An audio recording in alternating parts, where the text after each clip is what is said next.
Hey all, Richard Nelson here with the Commonwealth Policy Center, and I am at the Kentucky Capitol today. Today is Friday, February the 14th, and we are here to interview a few legislators who are sponsoring important bills that affect all of us. So come on along and we're going to go see them in their offices soon. Hi, Richard Nelson here with the Commonwealth Policy Center, and I am in State Senator Don Douglas's office. He is a sponsor of Senate Bill 132, and it's a bill that would maintain the conscience rights of healthcare professionals. Don, if you could, and actually you have a different title of that bill. I think it's called the Heroes in Healthcare Retention Act. It is. Pretty close to that, am I right? Very, very close to that. We have a problem in our Commonwealth, as they do in most states, and that is retaining competent healthcare individuals. And most of my focus really is on the physicians. Unfortunately, there are physicians who sometimes feel pressure to do things that really are morally distasteful to them. Mm-hmm. And because the pressure is in the healthcare space, they feel that they're being forced to do things that they don't want to do. I often remind people that physicians really are no different than bankers or teachers or anyone else in our society. We also have moral codes that we want to live by.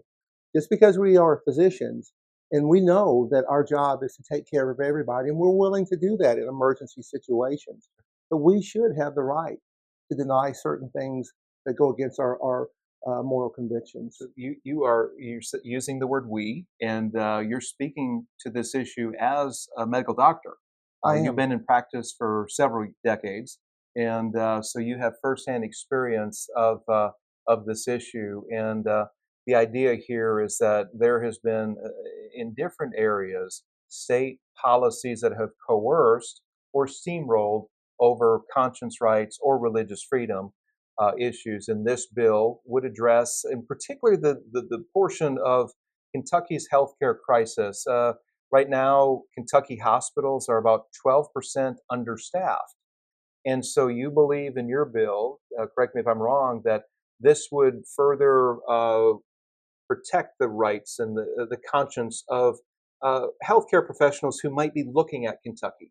And if they saw that there were strong protections for conscience rights and religious freedom rights, you think that that might help to level the playing field, right? I do, but I want to correct one thing. I don't know that it is so much state policy as much as it is social economic policy for which the physicians are really having to struggle against. And really what my bill does is my bill allows the physicians and the healthcare providers to have the same civil protections as everyone else in the profession in which we are working.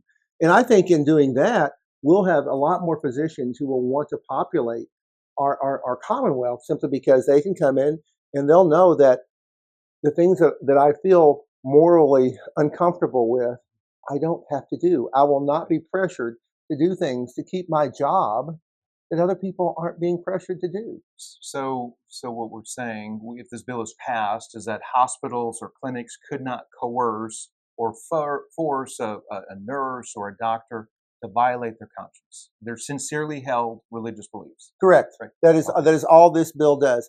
It doesn't ask them or allow them to withhold any type of emergency care, and I make that very, very clear in my bill. Very good. State Senator Don Douglas, thank you for sponsoring Senate Bill 132, and best wishes to you. Thank you so very much.